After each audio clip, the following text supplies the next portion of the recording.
बहुत सारी कस्में, बहुत सारे वादे एक दूसरे को लोग करते हैं और निभाते कितने हैं। कॉम्प्रोमाइज, सैक्रिफाइस और डीचिंग।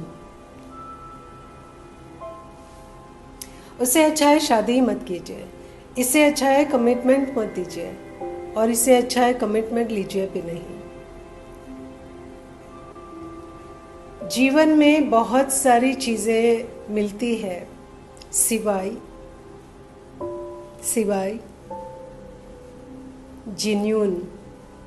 जेन्यून लोगों के।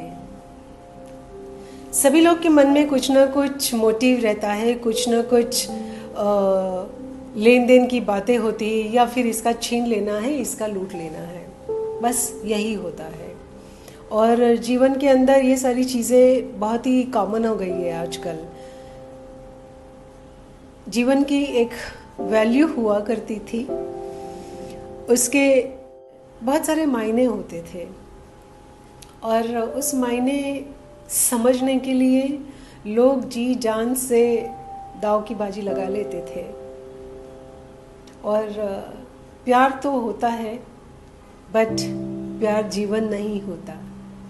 It's a fraction of second, और that is for some time being. जैसे कि सर्दी जुकाम होता है ना, वैसे ही प्यार होता है। काफ़ी लोग मुझे कोसेंगे, बहुत सारे लोग मुझे गलत बात भी बोलेंगे, बट जो है वो है। मैं कुछ ऐसा नहीं कह रही हूँ जो हो नहीं रहा है। तो रिलेशनशिप के बेस पे मैं ये बात कर रही हूँ कि जो भी रिलेशनशिप रखिए, बी क्लियर। खुश हो तो खुश रखिए, दुखी हो एहसास मत होने दीजिए, और जीना चाहते हो तो जान की बजाई लगा दीजिए। क्योंकि कमिटमेंट और ये जो शादी वाला रिश्ता है ना, वो सिर्फ दो इंसानों के बीच में नहीं होता है, दो परिवार के बीच में होता है। और परिवारों में तो बहुत सारे लोग होते हैं। आप उनके बारे में क्या सोचते हैं, आप उनको कितना अपनाते हैं, आप उनको कितना अपना समझते हैं। सिर्फ लोगों से आपको लेना है, लोगों से आपको रिश्ते निभाने हैं, आपको रिश्ता नहीं निभाना है। ये कैसा रिश्ता है? बहुत सारी औरतों को मैं देखती हूँ, और आदमी लोग भी हैं, बट खास करके मैं ऐसी औरतों को देखती हूँ कि सिर्फ अपनी माँ को अपनी माँ समझती है, और पति की माँ को कुछ नहीं समझती है, सिर्फ सास ही समझती है।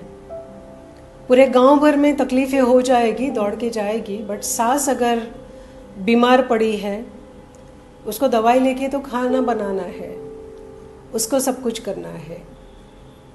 अगर सास बीमार हो गई तो बहू भी बीमारी का ढोंग करके बैठती है। कहाँ जाके फेडोगे ये सब? और फिर आपकी संतान होती है, उसमें भी आप यही वाला जहर भरती है। और बच्चे लोग भी, उनके जो संतान होते हैं वो भी वैसे ही होते हैं, उससे कहीं ज़्यादा आगे होते हैं। लेकिन समय की साइकिल जो होती है ना, वो घूमती रहती है, और ये जन्म का यहीं पे ही भुगतना है, आपको, मुझे, सबको। तो अगर अभी भी वक्त है, संभल जाइए। परिवार क्या है उसकी परिभाषा समझ लीजिए, वरना देर हो जाएगी, लौटने का वक्त नहीं मिलेगा। धन्यवाद।